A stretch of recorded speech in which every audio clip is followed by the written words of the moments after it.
est tissé entre toi et les entités qui ont inspiré ce livre. Comment toi tu es enfant de Dieu, tu es appelé au ministère, mais tu t'ennuies pour étudier ce à quoi Dieu t'a appelé dans la Bible, tu dois trouver ça dans les livres ésotériques. Tu n'es pas un serviteur de Dieu. Je vous donne un secret. Jésus-Christ est notre enseignement. Jésus-Christ est notre enseignant. Tout ce que tu peux savoir des ministères de puissance se trouve si tu étudies les évangiles. Tu peux voir en étudiant bien le ministère de puissance de Jésus. Tu peux étudier en vérifiant bien le ministère de guérison de Jésus. Tu peux même étudier Jésus le prophète. Tu verras des clés du prophétique de la vie de Jésus. Toi, ça suffit pas. On va te recommander un livre là magique pour aller chercher comment voir en esprit. Beaucoup de jeunes aujourd'hui là, ils sont bloqués de leurs finances, bloqués dans la santé, bloqués dans les choix. Satan a pourri leurs rêves. Ils ne savent même plus quand est-ce que c'est Dieu qui les a parlé ou quand c'est Satan qui les a manipulés dans un songe parce qu'ils avaient ouvert des portes. Il y a eu un contact et Satan joue avec leur esprit comme pas possible. Ils ne savent même pas quand est-ce que c'est Dieu qui les a parlé ou quand est-ce que c'est d'autres esprits qui les ont parlé. Tout ce que tu peux savoir sur la spiritualité chrétienne se trouve dans la Bible. Tu ne peux pas dire tu aimes le Saint-Esprit mais tu n'aimes pas le livre que le Saint-Esprit a inspiré. Tu ne peux pas dire tu veux écouter la voix de Dieu mais ta Bible est toujours fermée. Comment toi tu es là, tu n'aimes écouter Dieu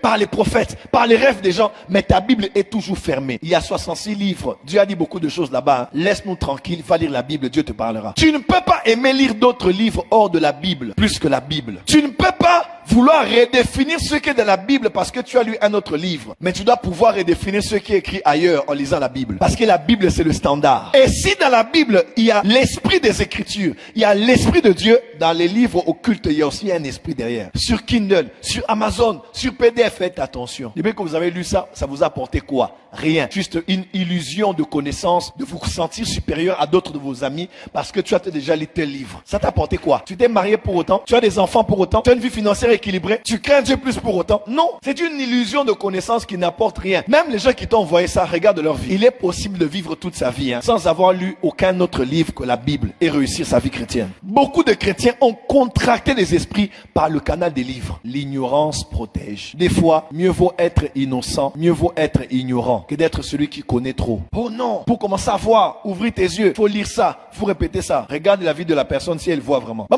on peut le remonter. Mais dans une illusion de connaissance, un orgueil de savoir qui ne leur apporte rien dans la vie. Beaucoup ont contracté les esprits par le canal des livres. Parce que dans un livre, il y a l'esprit de son auteur. Et tu prends un livre, tu répètes ce qui est écrit. Est-ce que tu sais depuis quand ce livre existe? Est-ce que tu sais pourquoi ils ont écrit cette phrase? Est-ce que tu le sais? Oder, moi je ne le lis pas. Il est seulement là. C'est déjà un contact. Les hommes prenaient des livres quand Paul exerçait son ministère apostolique. Jetaient le livre magique pour qu'on brûle cela. C'est sur PDF. Effacez ça de vos téléphones. Libérez l'espace. Libérez votre maison. Et arrêtez d'être en contact avec des esprits. Et vous savez, le monde de la magie, de l'occultisme, c'est un monde compliqué.